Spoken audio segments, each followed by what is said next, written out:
이 영상이 연구를 수행하는 수행기관들한테 도움이 됐으면 좋겠네요. 도움이 되었다면 구독, 좋아요. 갑자기. 아니 나 지금 질문하려고 했는데 변호사님이 갑자기 그래, 전 그대로 한 거예요. 시나리오대로. 아 여기 있구나.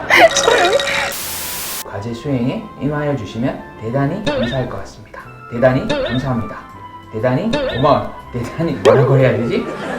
무거운 주제라 그랬는데 계속 웃고 앉아있고.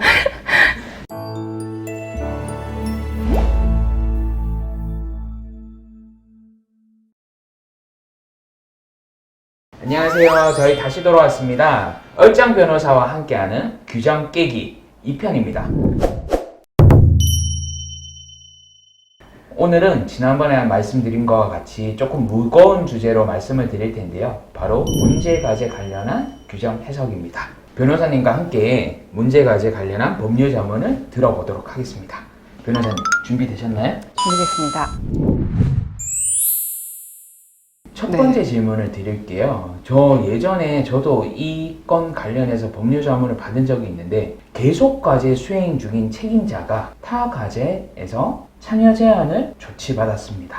그래서 저희가 계속과제 협약을 하려고 하다 보니 NTIAS에서 참여 제안이 떴는데요. 이 경우 계속과제를 중단시켜야 되나요? 이 문제도 사실 저도 상계평에 근무할 때도 그렇고 굉장히 질문을 많이 받았는데요. 그리고 다들 아시다시피 이제 국가연구개발혁신법이라는 게 올해 1월 1일부터 시행이 됐는데 그 이후에는 모든 부처에 대해서 혁신법이 적용을 받게 되는데요. 우선해서. 그래서 거기서도 관련 이슈들이 많이 문제가 되고 있고 물어보는 분들이 많더라고요. 그래서 이게 아주 관심사항이고 중요한 문제라고 생각합니다. 변호사님께서 명확하고 정확하게 설명을 좀 부탁드리겠습니다.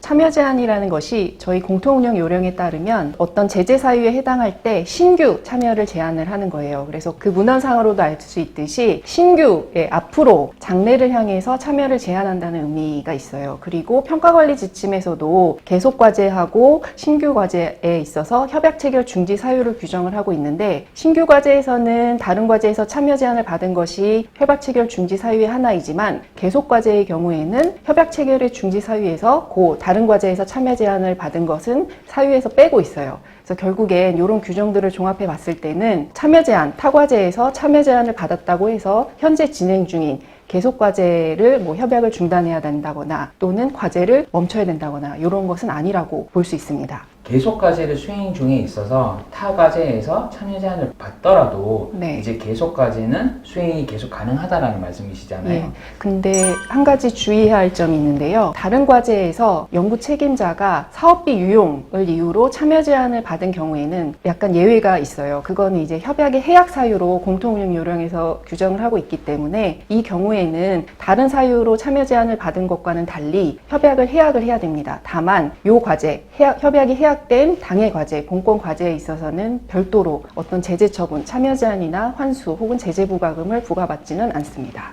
맞습니다. 사업비 용도의 사용이든 아니면 어떠한 이유에서든 참여 제한을 받는 일이 없도록 규정을 정확하게 인지를 하시고 연구개발 사업에 임하여 주시면 대단히 감사하겠습니다.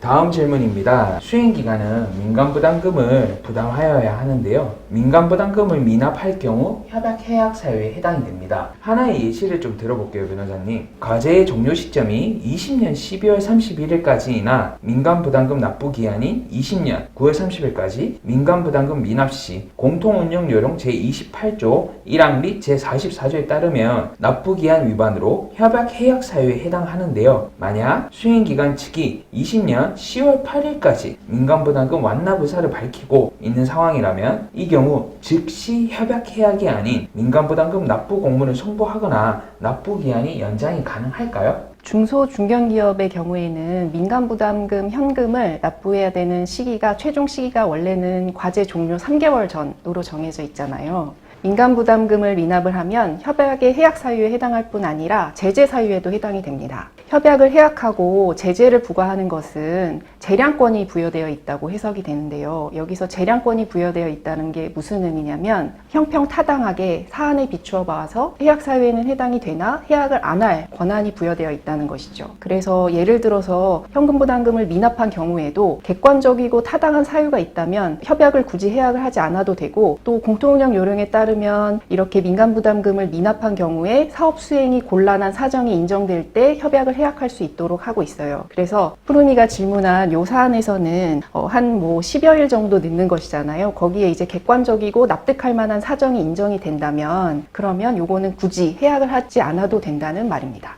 그러면 소극적 행정보다 적극적 행정을 해야 된다라는 의미로도 해석이 될 수 있을 것 같은데 맞나요? 예, 맞습니다. 그리고 다음 질문 드리겠습니다. 신용평가 회사가 아닌 은행이 지정해서 발행한 신용평가 등급 확인서를 기업 신용평가 등급 중 종합신용 등급으로 인정을 해서 사전 지원 제외 대상에서 예외 조건으로 볼 수 있는지가 궁금한데 설명 좀 부탁드리겠습니다. 저희 사전 지원 제외의 예외 사유 중에 하나로 신용평가 등급의 BBB 이상일 경우에는 예외로 본다라는 규정이 있는데, 여기서 신용평가 등급 확인서는 사실은 자본시장법에 따라서 신용평가업의 인가를 받은 업체에서 발행을 하도록 되어 있어요. 그래서 원칙적으로는 그런 인가받은 기관에서 발행을 해야 되고, 또 그 확인서에는 평가 1, 평가 유효기간, 그 다음 평가 등급, 해당 업체, 그리고 발행기관, 요런 등등의 거래나 혹은 대출에 필요한 기본적인 신용 정보가 모두 담겨져 있어야 되는 것이죠. 지금 요 질문해 준 것 중에 은행의 지점에서 신용평가 확인서에 반드시 담겨져야 될 내용은 빠져 있는 상태라면은 요것은 저희가 사전 지원 제외 예외 사유로 보기는 어려울 것 같습니다. 지금까지 문제 과제에 대해서 규정을 법률상으로 해석해 보았습니다. 과제 수행자 여러분, 어떠한 상황에서도 문제 과제는 발생하지 않아야 합니다. 그러기 위해서는 규정을 명확하고 정확하게 인지하고 계셔야 할 것입니다. 그렇죠, 변호사님? 맞습니다. 변호사님께서 시청하고 계시는 분들께 전하고 싶으신 말씀이 있으시면 말씀 좀 부탁드리겠습니다. 구독과 좋아요 부탁드려요. 변호사님, 저희 한 편 더 남아있잖아요. 네. 다음 편은 어떠한 주제로 저희가 다룰 예정이죠? 오늘보다는 약간 이제 가벼운 주제를 한번 다뤄볼 텐데요. 협약의 변경이나 기타 또 발생할 수 있는 질문들에 대해서 한번 다뤄보도록 하겠습니다. 감사합니다. 감사합니다.